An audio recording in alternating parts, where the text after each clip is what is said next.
Hi all. Welcome to week 4. Welcome to the week 4 Zoom session for History 349. I am happy to be here with you tonight. So let's just go ahead and get started. I see that many of you are already working away in the class, so you probably don't really need this session, but let me just run through it for you anyway. So I'm going to start to share my screen because I really want to share some information about the presentations that I think you need based on some stuff that I've seen come into the class already. So let's just go ahead and get started. So what we're going to do this week in week 4 is the same as we've done in weeks 1 through 3. So you'll be really familiar with the pacing.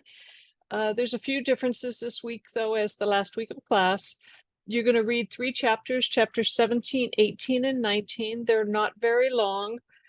You're going to be working much more in updated modern Africa, dealing with post-independence politics and dealing with the arts and cultures, film and music and dance of Africa. So a little bit of fun thrown in with some of the serious stuff. You have 3 discussion questions. You will complete a final map interactive. And if an interactive link is not working for you on the map quizzes, just choose another one. I did put a backup one in this week. I had someone last week that could not operate the interactive, but the majority of the class was able to do so. So it should be okay. And you have my permission on the first site that we used to just choose another map interactive. You will complete your News Out of Africa presentation this week. Weeks 1 through 3, you've been collecting news stories and writing them up, and hopefully you've been reading my feedback on them, because now you're going to take all of your journaling notes and you're going to create a presentation. Normally I would have you write a paper, but we've done a lot of work in this class, and so I thought you don't need to write a paper, but you can give me the information you would put in a paper in a presentation. So this is a fairly serious assignment, but you don't have to write a long paper, but you should treat it as seriously as the midterm paper. It's worth the exact same amount. The journaling you've done for 3 weeks plus your presentation is worth 25% of your grade. So that should clue you in that it's a fairly important assignment. You will take a final exam in this class. It is a comprehensive exam that will cover weeks 1 through 4. There's a study guide for the final exam in week 4. And if you complete the study guide, you will have no problems with the exam whatsoever. If any of this does not sound familiar to you, please contact me right away. Okay, so what am I looking for in this News Out of Africa? How do I want you to prepare for your presentation? You're going to gather all your news stories, all your journal entries that you've written, and you're going to create a PowerPoint presentation to share what you've learned with the class. Your presentation should be about 10 to 12 minutes long. So I recommend 10 PowerPoint slides, and your goal in this presentation is to outline the topic. Example, Namibia's post-independence economic condition, or Africa's diversity, cause for celebration or reason to worry. Whatever it is that you've been collecting stories on, you will put together and come up with a thesis about what it all means. You'll have a topic. You'll articulate a thesis for understanding the topic, just as you would when you were writing a paper.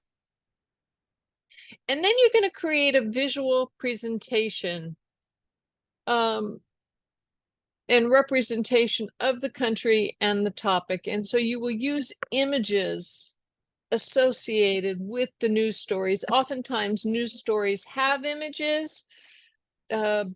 So you can use those. You can find other open source images to represent your story, but you should have text and graphics on your screen. And basically, I want you to briefly explain what you learned from reading the news out of Africa for the last few weeks. And I want you to connect this news to something in the course. So whether it's pre-colonial, colonial, or post-colonial, we've been through them all. By the time we finish week 4, you should be able to connect the situation in your country to something that we have covered in the class. So in your presentation, you're going to briefly explain the article's topics, the source of the articles, where did you get your news, and identify the key points that you took from each article. Now, you may not use every article that you collected and wrote about, so you only need to do this for the articles that you plan to present. Remember, it's 10 to 12 minutes, no more. And so you may not be able to use all the articles that you collected. So you'll have to make some choices. Explain why you feel the articles that you chose are useful in understanding the history and the culture or the current situation in your country of choice. You will discuss the media's role in shaping how people understand Africa. In other words, how did your articles present Africa and our understandings of Africans? And again, how does the news intersect with what we've studied in the course?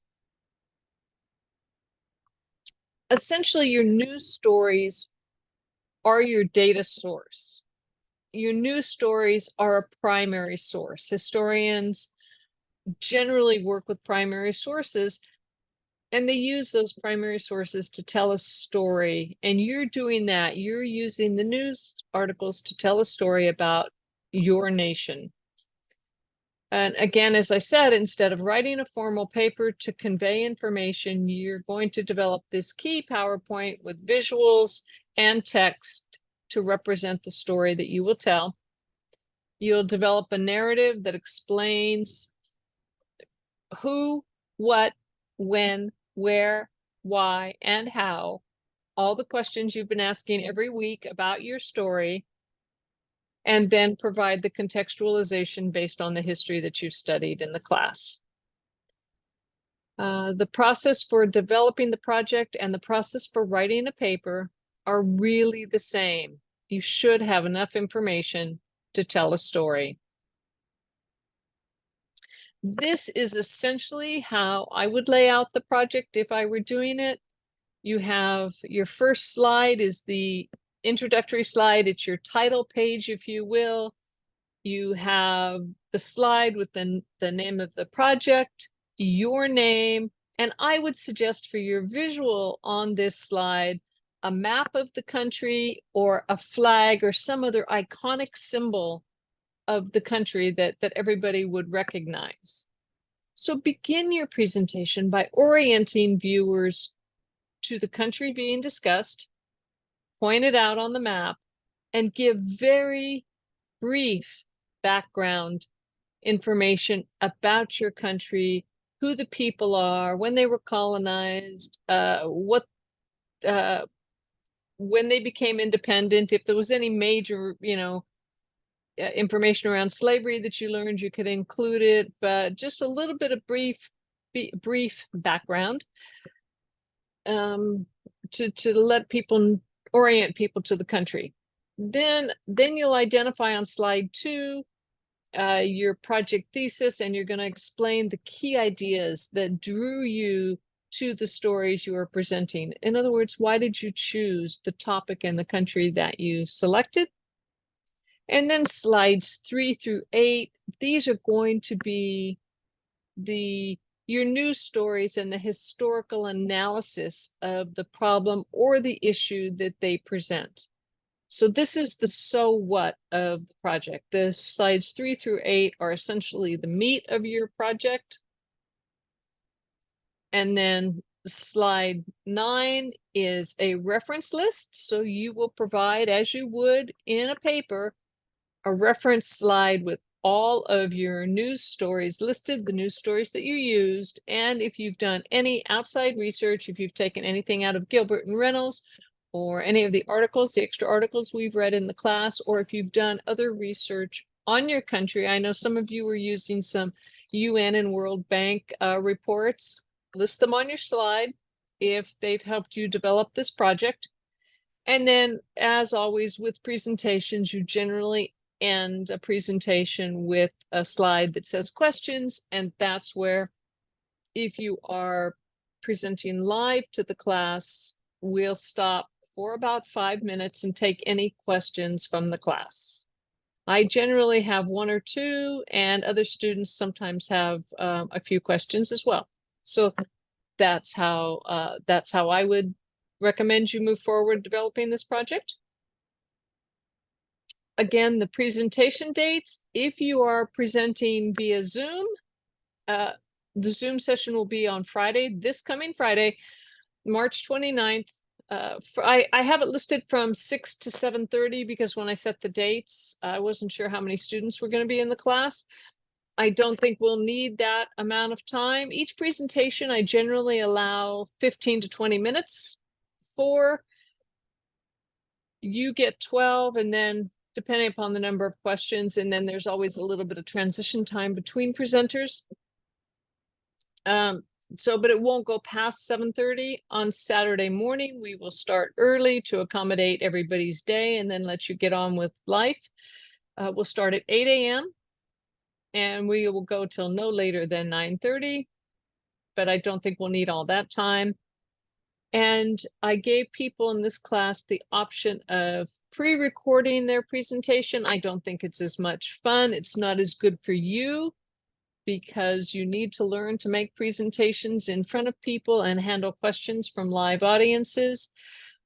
But because we're primarily an asynchronous university these days, I have allowed this pre-recorded option. So you must pre-record your presentation and post it by Friday, March 29th.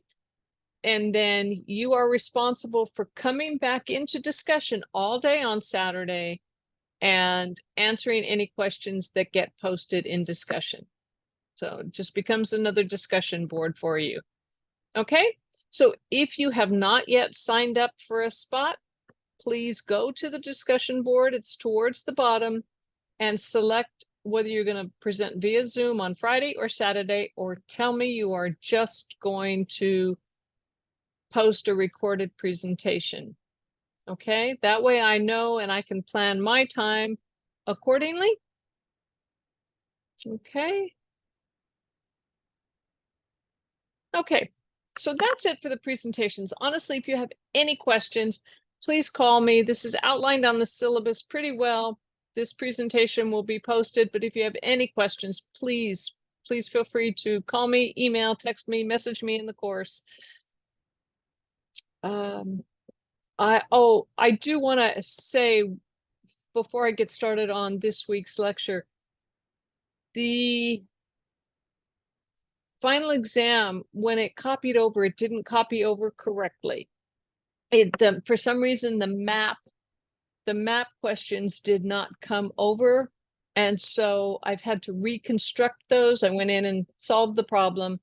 And so they're there now. There were 2 students who went ahead and took the quiz early. I have opened it back up for you so you can take those map questions. The instructions are clear. There's 25 questions. So make sure your quiz has 25 questions. If it does not, email me immediately. I can solve the problem, okay? So thank you. Okay, so this week in week 4, we're going to focus on political change and decolonization in Africa. It was an exciting time in Africa, and Africa is still ever constantly changing. And if you're following the news, you understand today that an opposition candidate in Senegal got elected, and that is really big news because that doesn't happen very often. The country has just erupted in celebration, so we'll see how that goes. But you know, the African nationalist movements, the push for independence really began in the 1940s and 1950s. And so by the 1960s, there were only 6 African colonies left. You've heard me say that the colonization project in Africa didn't last very long, right? The Berlin Conference in the late 1880s divided up Africa without bothering to ask Africans. But by the 1960s, that's all, that really post-World War II, that all fell apart. And in part, it had to do with because many Africans went to war for their colonial powers. And then they just were sent home and given nothing and no veterans benefits that the white people got. And they kind of went, what is this nonsense, right? I was just over in Germany, or I was just over in France, and I was treated like a human being, and I come back to Africa and I'm treated like nothing. And so there was a real push because they understood independence and they understood wanting their own nation. So by 1960, there's only 6 African colonies left. 5 of these were what we call settler colonies. I'm going over this because it is a quiz question. And settler colonies are colonies in which the interests and the power of the European community, settler community, denied the majority of African populations equal status and their political and economic freedom. So the 5 settler colonies, there were 5 settler colonies in southern, and they were in southern Africa. So it's going to be Angola, Mozambique, Namibia, South Africa, and Zimbabwe. And then Guinea-Bissau in West Africa.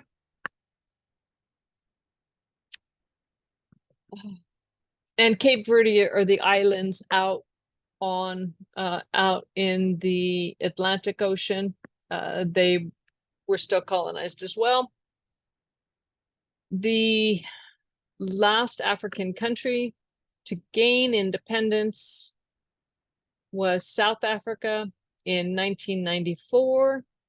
That's so long ago, really. 94, 2004, 2014, 2024, so 40 years now. The first president of independent South Africa was, of course, Nelson Mandela. And Nelson Mandela, he had been a freedom fighter. He was a lawyer. He was highly influenced by Mahatma Gandhi. And he spent years in prison on Robben Island. And when he got out, he really pushed for peace in South Africa, and he pushed for development. And unlike some of his fellow post-independent presidents, Mandela did 2 terms as president and then stepped down, and he let someone else take over. Unlike in neighboring Zimbabwe, where Robert Mugabe became president in 1980, when Rhodesia became Zimbabwe and became independent, and Mugabe stayed in power for 35 years. At the time, he was the longest serving president in Africa. And, you know, and unfortunately, over the years, he became corrupt. Zimbabwe became a failed state, and it's kind of a mess. So, so there's good and bad. And actually, one of your discussion questions this week is on sort of the good and the bad of independence, but we'll get there. We're also going to study or talk about the music, dance, arts, cultures, and films of Africa. And this section is really intended to allow you to have some fun with understanding the cultural influences that Africa has had on the rest of the world. And your question here is considering the host of other concerns in present-day Africa, and you'll understand them from your current news out of Africa and from the reading you've done for the course. How significant is it that African music and African movies are beginning to increase in popularity both inside and outside the continent? If any of you watch TV, I think it's on Monday nights, you know, there's this show called Bob Hart's Abishola, and Abishola is a Nigerian woman, and her entire Nigerian family is now living in the United States in Michigan, and yet they maintain Nigerian cultural practices. And you have now the interracial marriage between Bob and Abishola. Bob is a white Michigan man, and so it's actually very funny and amusing. And it's a hit show. I don't know. It's 3, 4, 5, maybe even 6 seasons in. I don't know for sure, but there's the phenomena of Nollywood. If you don't know about Nollywood, it's the movie industry in Nigeria. It's one of the biggest in the world. It is really a rival to Bollywood, which is the Indian movie industry. So, which of course is a takeoff on Hollywood, which is where it all started. So, if you've never seen a Nollywood movie, they're all over YouTube. They're kind of fun. They take off very much after almost American soap operas, so you can get hooked watching them. But if you've never seen one, spend a few minutes on YouTube, just Google Nollywood movies, and you can take your choice.